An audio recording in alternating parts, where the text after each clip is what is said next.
we're constantly saying to people who are trying to overcome an addiction, we're constantly saying to them, you can't do it by yourself. You need help. You need support. But what kind of help do you really need? What is helpful, what is not, and how can other people support you? I mean, isn't this something that you just kind of have to pull yourself up by your bootstraps and get done? What is it that other people can do? This video is going to answer all those questions for you. We're going to take a look at what kind of recovery supports are available and what you need to be looking for in identifying who's going to be part of your recovery support network. Now, if you're watching this because you're trying to support someone else, even better, because we're going to be talking about what you can do that is actually helpful.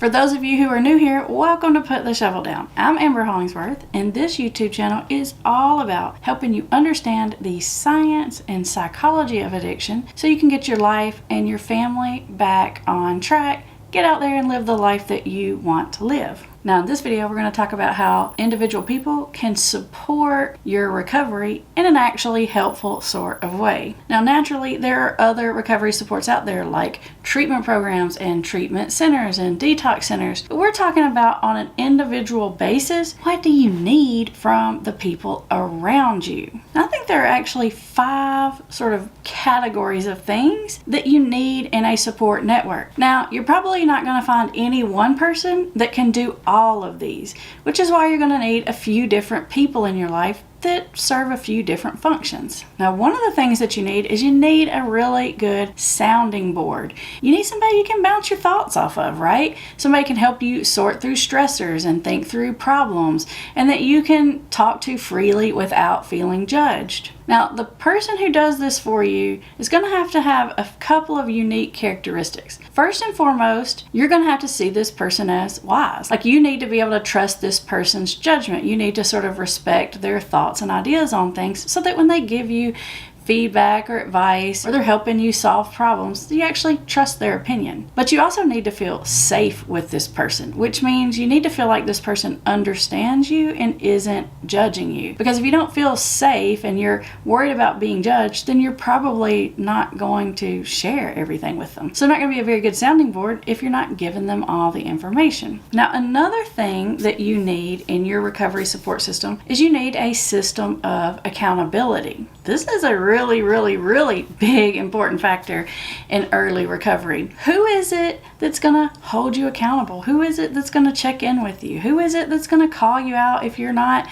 doing the things that you said you were going to do in your recovery program or your relapse prevention plan or whatever it is? Now, this person has to have a unique balance of toughness and softness, right? They have to be brave enough to call you out. They have to be brave enough to push you just a little bit, but they also have to have a way of pushing you that's not going to make you crazy defensive or send you over the edge. And you may even need to train your accountability person how to most effectively hold you accountable, like what's going to work with you and what's not. You're going to have to be able to tell this person what you should and shouldn't be doing and how to call you out if they see you veering off track. Another thing you're going to need in your support system is you're going to need somebody or somebodies to be cheerleaders for you. You need someone that can effectively cheer you on and make you feel good about the choices that you're making. Now, what makes an effective cheerleader? Anybody can be like, oh, good job, I'm so proud of you, right? Those are nice things to say, but the most effective cheerleaders are actually able to really see clearly what you're doing right, like specifically. They're able to point out like, that was a really wise choice that you made the other day, or I can't believe you successfully navigated that really difficult situation.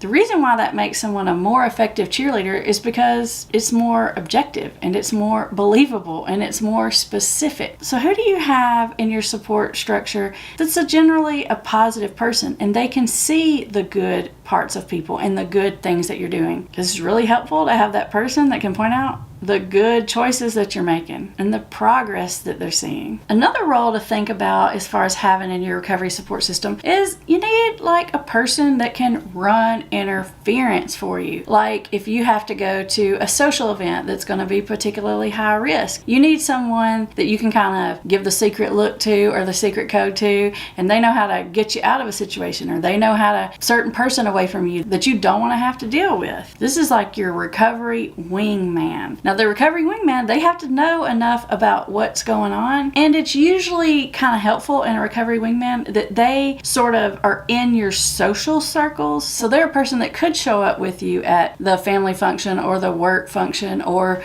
the other kind of thing that you need to go to. And then you have pretty good social skills, right? So you need to be able to bring this person places and for them to be able to sort of successfully navigate that for you, especially because early on these kind of social functions may make you feel anxious. So this person is there to help kind of keep you at ease, get you out of a situation you don't need to get out of, keep people away from you that you don't want around you.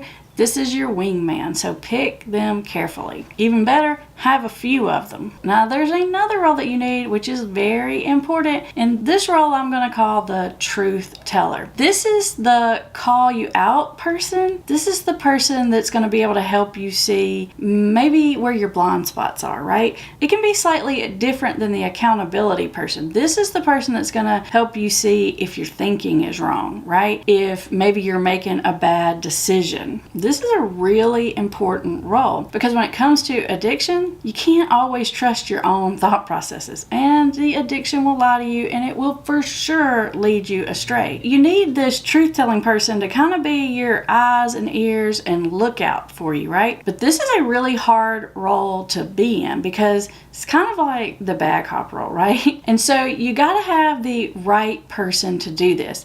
The important factor here is this has to be a person that you have a solid enough relationship with and that you trust enough to be able to hear difficult feedback from, right? And to be able to sort of like listen to them and trust them even when it doesn't sound right to you or even when they're asking you to do something that goes against your instincts. Who is it you have in your life that you trust on that level? That you would trust their judgment more than your own judgment, and who has an ability to say these things to you like directly but with kindness, and you know that they're like really looking out for your best interest, and you know that they know what they're talking about basically. Now those are the 5 big sort of functions that you need from other people. Now who can be those other people? Anybody can be those other people. It can be counselors can serve those functions, sponsors, coaches, mentors, religious gurus, friends, family members. Not every person can serve every role or function, but think through who you have in your life and who can do what thing for you. And then literally ask that person to serve that role for you. They'll love it. They'll feel honored that you ask them to be that role for you.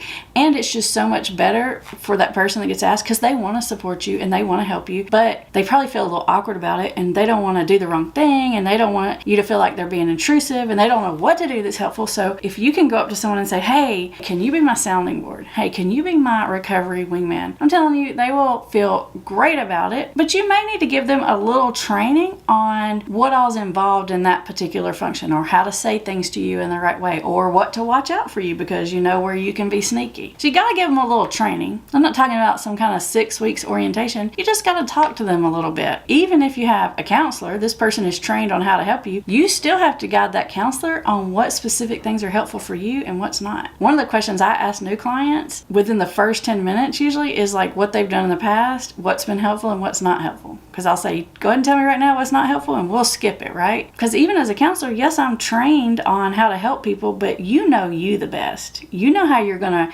interact with things. You know where you might get sneaky or where you might be vulnerable spots are. You got to help these people to help you. I promise you they will appreciate it. You see, those are the big 5 roles that everybody in recovery needs. Don't care what kind of recovery program you're working.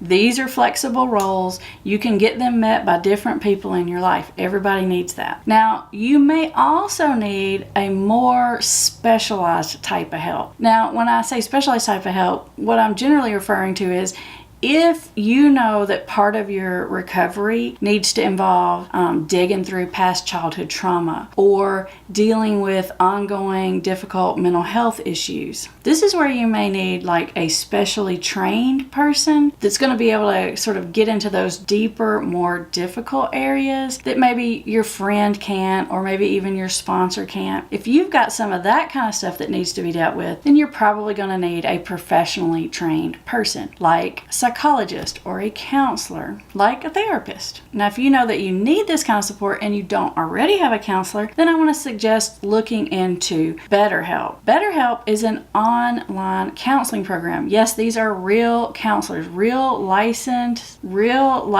clinical professionals. And BetterHelp has licensed clinicians all over the world. One of the best things about them is they're so easily accessible because they do it through an online platform, which means it's a lot easier to get connected to the help that you need quickly. Because as you may have ran into in the past, if you're trying to find a new mental health provider, the whole process can be daunting, right?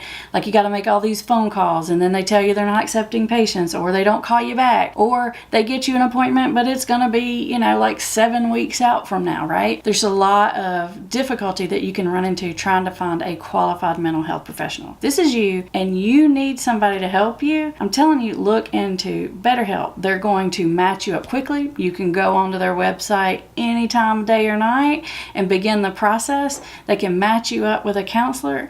Not only is that going to happen quickly for you, but once you get assigned a person, which is a pretty quick process, you can actually start to message even back and forth with your counselor. You're going to have access to virtual sessions, chat messaging, email messaging. BetterHelp does a great job of removing all the obstacles and gives you quick access to the help that you need. Not only that, but it's also pretty affordable. I'm going to put a link in the description for you to check out BetterHelp, and by using this link, you'll actually get a little bonus discount. Now, up next, I want you to watch this video about what makes a good counselor versus a not so good counselor. Like, what do you need to be looking for when you're trying to find the right counselor for you?